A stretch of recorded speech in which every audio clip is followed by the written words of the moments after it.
Hello, these are the words for the wind for the weekend of September 12th and 13th.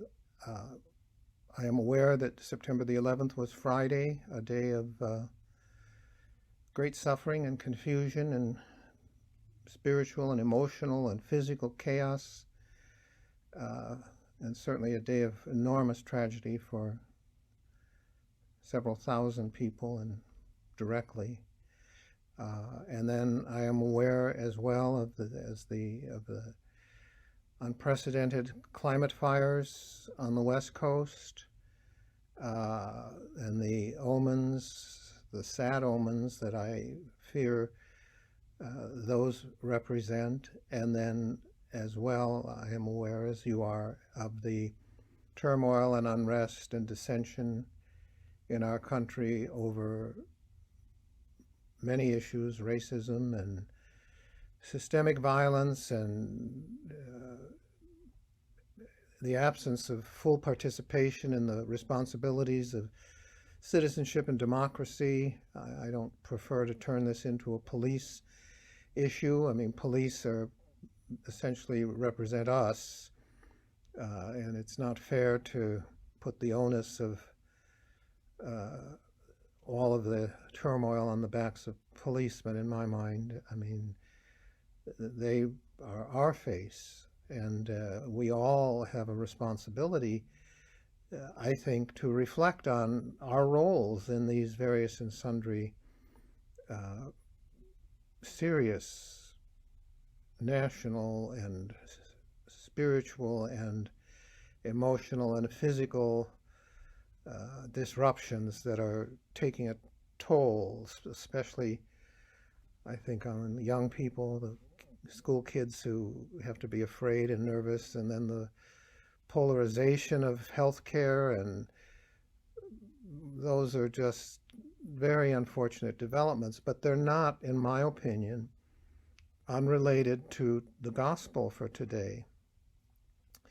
The gospel for today continues from Matthew. Last week, uh, we had the passage that said, if your brother wrongs you, you go and confront your brother face to face. That was an important component that the Matthean church had come to see and discern from the teaching of Jesus, face to face, not passive aggressive behavior, but face to face behavior. And then if that doesn't work, you extend it to a community to try and restore the relationships that are broken in a hurt. And essentially, then it said that's the church's job. The church should be a restorer of relationships. Unfortunately, I pointed out the church has oftentimes been the cause of hurt, the source of hurt. And not necessarily innocently either. I mean, our roles of righteousness historically are not necessarily rooted in the gospel proclamation of Christ. They're more rooted in the self-serving values that any institution finds, and they're rooted in the role that the church kind of comfortably settled into for many years, and that's providing stable roots for the culture and the customs of the culture, which was not necessarily, and in some instances not at all, related to the proclamation of the gospel, especially if you take the time to flesh it out and study all those images of yeast and buried treasure and so on. I mean, to work the parables of Jesus and not just assume that we know what it's about. But in any case, the gospel passage for this Sunday follows on the one where Jesus said, if your brother wrongs you, you go and see him. And then at the conclusion of that passage, the preface to what we hear today was, whatever you loose on earth shall be loosed in heaven, whatever you bind on earth will be bound in heaven. And unfortunately, in my opinion, that was taken at the expense of everything else that was said in Matthew's gospel around that. Going back, if you remember, a few weeks when Peter stepped out of the boat and for a while was able to maintain his conscious relationship with God and walk on the water. Then he lost his consciousness of God and became self-conscious and began to sink, and Jesus raises him, seizes him, raises him, pulls him out of danger and harm and safety. That, I think, you need to realize that you can't just take one or two sentences and then build an edifice of institution on it like we've done with that notion of forgiveness. I mean, forgiveness is the call to the whole church.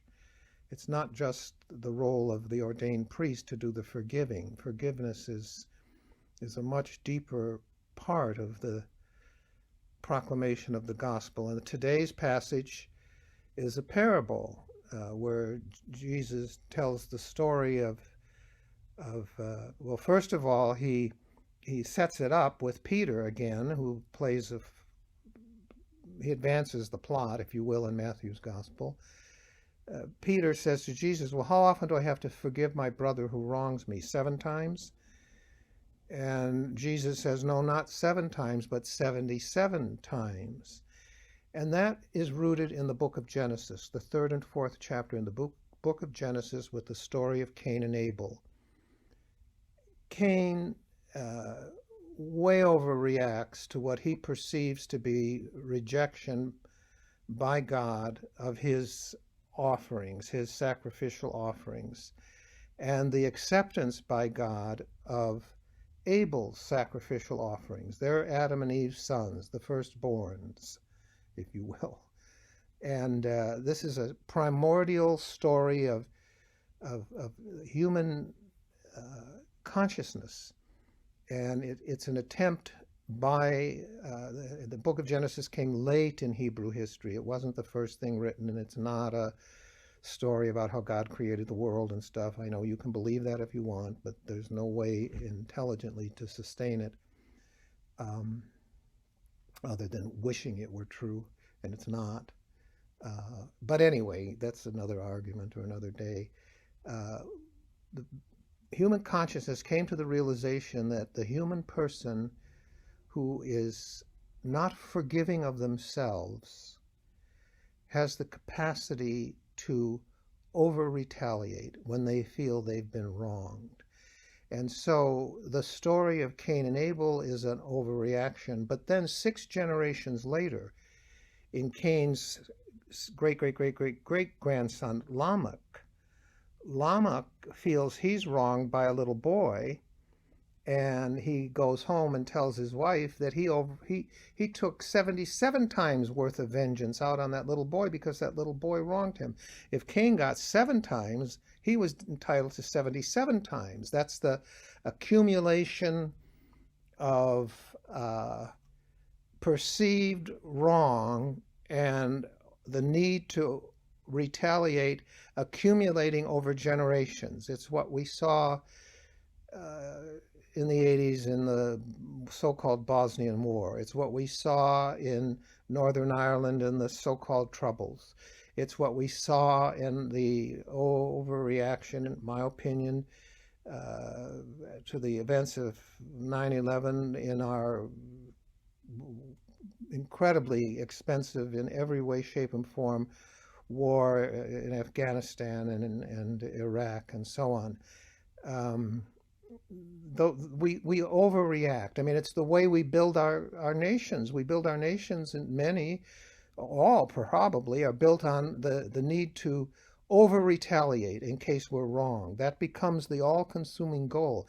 And the root of that, in my opinion, can be found in the gospel, and the remedy for that, the root of that can be found in the scriptures, the understanding of it, as in Cain and Abel and Lamech, the 3rd and 4th chapter of Genesis.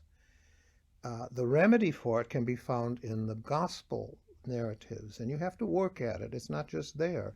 But that need to forgive ourselves, to see ourselves no longer as the wronged victim, and that's not easy to do, but to see ourselves not as a wronged victim, but as a person capable of great mercy, first of all towards ourselves, and secondly, towards one another. Now, those are monumentally complicated processes to undertake, but restoring our own sense of worth is a crucial part of spiritual, emotional, cultural development. And very early on, we get hurt and we bury our hurts in our unconscious mind. And then as we grow, depending on the magnitude of the hurt, we become more in need of retaliation in the false thinking that the over-retaliation will somehow make me feel good about myself again.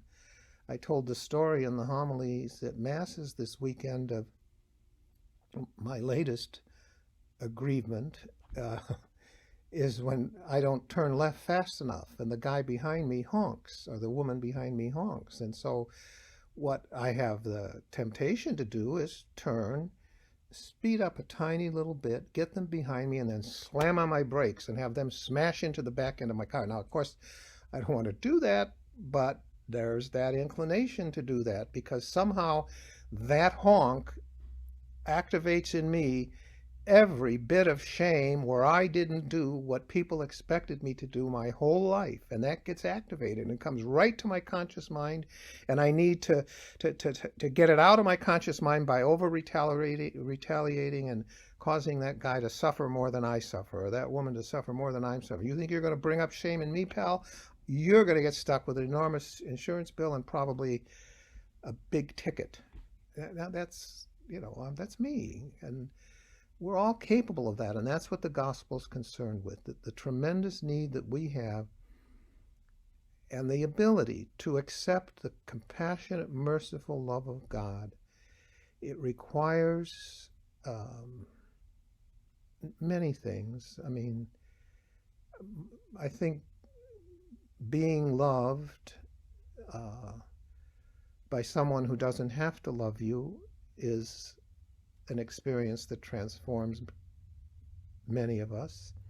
Suffering greatly is an experience that transforms many of us. If we attend to the pain of whatever it might be a loss. It might be a loss of our good name. It might be, today there's legions of people who are unable to work, can't work, have no income. What that does to them is awful, I know, because we internalize it and we see ourselves as a source of shame. I mean, and legions of people do that. I mean, the competitive culture that we live in drives people constantly to compare and contrast themselves with others. And because of what I believe to be very inequitable systems within which we operate, political, social, cultural, religious systems within which we operate, it's very difficult for people to move, and acquire what they think they need to acquire. That's why we see the epidemic of opioid deaths and suicides. It's because of a sense of shame, worthlessness. And what Jesus tries to teach in the gospel today is that it is possible to receive God's abundant love, and that gets healed, not in some magic, sweet Jesus kind of way, but it gets healed if we allow ourselves to. You need solitude, you need quiet, you need some regular practice of quieting your mind. I'm not saying get out there and get a yoga mat, but you need to take seriously the fact that Christ saves his people from their sins. That's what we were told. His name was going to be Jesus because he's going to save his people from his sins. And our sins are not the petty little things that we were told in first, second, and third grade and that sort of stuff. Our sins are our incompleteness, and how that incompleteness then leads us to hurt and lash out at ourselves and then how we lash out at other people, and we have this propensity to overreact. And until that's healed, um, there's not much that's going to change the current culture of overreacting violence. And I'm afraid perhaps it's going to get worse. I hope I'm wrong. Two things. Well, you'll get a letter from us as the month goes on with the financial report, some proposals and plans I put forward to you to think about for Christmas and how we're going to celebrate that in an effort to keep us somehow together. Peace be with you.